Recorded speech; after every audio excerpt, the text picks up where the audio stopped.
I'm bored. Let's read a book. Oh!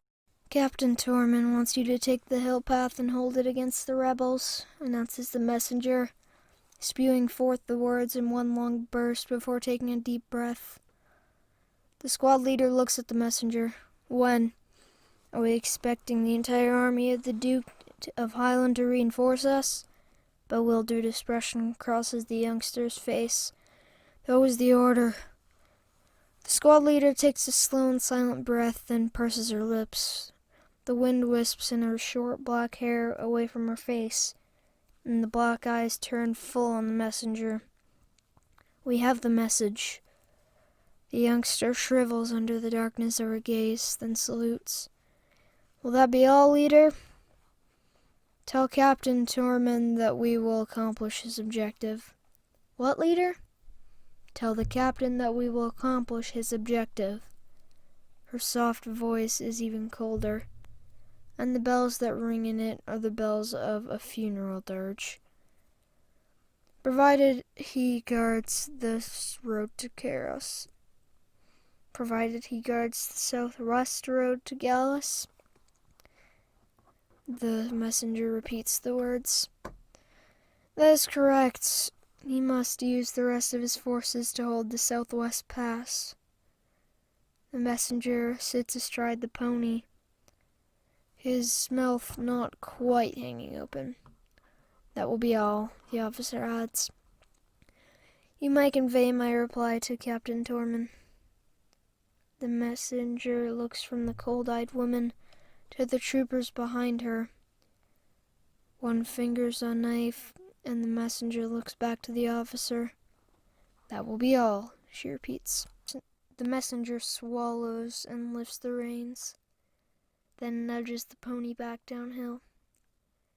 The squad leader looks down at the valley to the north, then at the folded square of the map she had needed to pay too much for. For all that, many others would have said she paid little indeed of true value. She takes one breath, then another. Despite the cold bath of night before last, she feels unclean, as if she had not bathed in weeks. Her hand touches the hilt of her blade. Her head lifts, and she studies the hills to the west. The trooper beside the squad leader swallows as he watches his superior study the map. He edges his mount sideways toward another woman, a blonde woman with a pair of knives at her belt. The only other woman trooper in the squad. She's not going to follow the captain's orders, he whispers. Look down there, returns the blonde, gesturing at the rolling dust rising from the road at the far end of the small valley they survey. The packed figures of soldiers are not visible, but both know they're there. Would you? Tormund's killed leaders for less. All right, the woman wearing the leather officer's vest looks at the two whispering subordinates, then urges her mount to the east, not toward the hill path below, but along the ridgeline. That's not where Tormund ordered us. The squad leader ignores the not quite whispered statement, drifting up from the third file as another trooper grabs the protester by the tunic. Remember, Jiro, you idiot. The swallowed gulp almost brings a smile to the blonde woman's face. The squad leader's eyes remain fixed on the space between the hills. Don't like this, just shut up. Tormund's a mean one. Got the whole squad. She's right, take the hill path, and you won't have any guts left for Tormund. Still don't like it. Got any better ideas? Even with the mutterings, the squad follows the black-haired officer as she picks her way toward the combination that holds irrigation water for the year's crops. The heavy-set man, the one who had gulped, looks from the hill road below to the dust cloud, heralding the advance of Freetown rebels. The officer's eyes flicker from the dust cloud and at the northeastern end of the narrow valley to the trail before her and to the aqueducts that carry the water beyond the valley and toward dry steppes of southern Kypros. One hand touches the thin oilcloth wrapped bundle behind her saddle, then strays toward the second and heavier set of saddlebags. The dust cloud has moved perhaps a third of the way across the valley. Another 2 Ks when the squad leader dismounts under the iron-bound gates of the dam.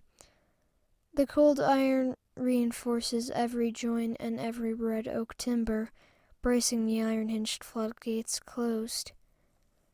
Above her and to the south rise the stone walls, what contain the 4 aqueduct channels. An iron wheel rises above each tunnel, but each wheel is locked in place with an iron bar and double lock. The locks are each the size of a farmer's fist. The squad leader shakes her head as she studies the floodgates and the iron-bound timbers that hold them closed. What? She knows what he's doing. Finally, she retrieves an iron bar, perhaps 2/3 the length of her arm, from the oilcloth-wrapped bundle behind her saddle. Then a short, rough-toothed bow saw. She carries both with her as she again approaches the water gates. The olive groves as well, may suffer. She says to no one, but if the Audark could do it, so can we. After scanning the timbers, she begins to pry the iron edging away from one. Puzzled expressions cross several faces, but her squad remains mounted, waiting. As she pries the edging away from the wood and exposes the red beneath, she halts. Cation. The heavy-set man dismounts, handing the reins to the blonde woman. Yes, sure? Take this saw, cut through the timber as far as you can until the saw begins to bend. Bend? The wood will try to grab it. She walks to another timber and begins to pry. The blonde trooper hands the reins of the 2 horses to a third man, dismounts and walks up to the leader. I can do this better. The squad leader nods and hands the pry bar to her. I'm going up on top. I'll leave the second saw. Weaken as many as you can. 5 quick steps. Carry her back to her mount. Darso, you stay here and help with the sawing. Ultra and Furl will stand guard just in case. Take turns with the saw. I know, you're cavalry, not a carpenter. But if you don't saw, you'll be dead cavalry. You can't tie horses to that root there. Back in the saddle, she nods at the remaining 5 troopers, and all 6 begin to pack their way through the slanting trail to the north, round and toward the creek of the dam. When she dismounts at the top of the dam and glances out toward the west, the dust cloud has almost reached the middle of the valley. Dang, the saddlebags come off the horse, and she forces herself not to show how heavy the bags are as she sets them down carefully. Well back from the lake, she then loosens one of the buckles, easing the wax-impregnated and oil leather bag containing the heavy powder out of the stiffer leather one saddlebag. The other saddlebags remain closed. With a deep breath, she lifts the waxy leather container and walks out onto the flat stone bulwark that holds the iron hinges of the floodgates, finally setting her burden down with the exaggerated care. The dark-haired woman studies the gates, trying to determine whether they have begun to bulge or separate. "How many have you got done?"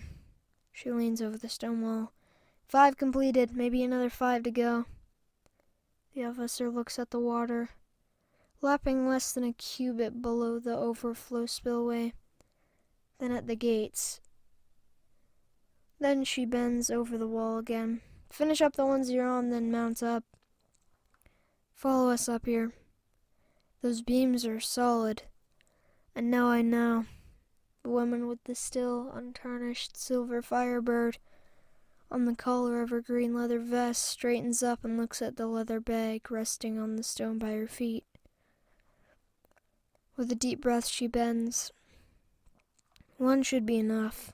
She studies the dust cloud and the ant-like horses that lead more than 1,000 renegade soldiers thrown out by the new Duke. Clickety-click. Below, the 5 troopers scramble onto their mounts and guide the horses along a narrow path the rest of the squad had taken earlier. As the blonde woman leads the remainder of the squad upward and toward the top of the dam, the squad leader returns to her mount and extracts a thin coil of waxed rope from her normal saddlebags. She carries the rope back to the dam, where she studies the dark green water behind the main floodgates. In quick, sure strokes, she cuts 4 equal lengths from the coil. 2 she set aside. 1 remaining she inserts through the plug in the coated leather before tamping wax around the edges. The second section she ties to the water, paying the rope around which the fuse is threaded out slowly, until the bag rests 4 cubits down. She ignores the puzzled looks from the mounted troops and the defile to the north of the dam. As she ties the connecting rope to the nearest iron wheel, the threads of the second rope go through the wheel as well. After retrieving coil and the other 2 sections of rope and setting them out on a boulder beside where the blonde woman now holds the reins to her mount, she stops. "All of you back up and around that corner." Not waiting to see if her orders are obeyed, she moves almost at a run to the dam, where she studies the valley. Should she wait? The effect would be greater, but what if? She shakes her head and eases the striker from her belt. A long spark leaps from the striker to the loosely threaded rope fuse, followed by a tongue of flame licking its way toward the water and the bag of powder she had suspended in the heavy green below. Devils, she carried that all the way from Kyphron? 1 white wizard, and that would all it take to blow us all. Demons protect their own. She sprints off the dike as fast as she can, throwing herself into the saddle. For the first time ever that her squad had seen, her booted heels spur her mount. Once behind the rocky ledge with the rest of the squad, she reins in and waits, and waits. Heck! She turns the horse, starting to edge back toward the dam. Crump! The blue-green water surges up, perhaps 3 cubits above the floodgates. Is that all? Creak, snap, swoosh. All the gates buckle open. The spring's accumulated runoff gushes forth down the narrow gorge, gaining speed as it drops nearly 1 km toward the narrow valley floor. Gods have mercy. Easy, easy there. And now you see why you never cross her. The black-eyed woman, whose eyes are now darker than the black of her irises, nudges the horse forward to the stone wall, where she can watch the wall of water sweeping down the unprepared rebels. At least one Kyphron banner flutters on the high ground where the southwest road offers the only escape from the lake that the grassy valley has become. The olive groves will suffer, but the Autarch needs trained troops more than olives. Thanks for watching. If you enjoyed this, please like, comment, and subscribe, and turn on notifications so you never miss out on any of my videos. See y'all in the next one. Goodbye!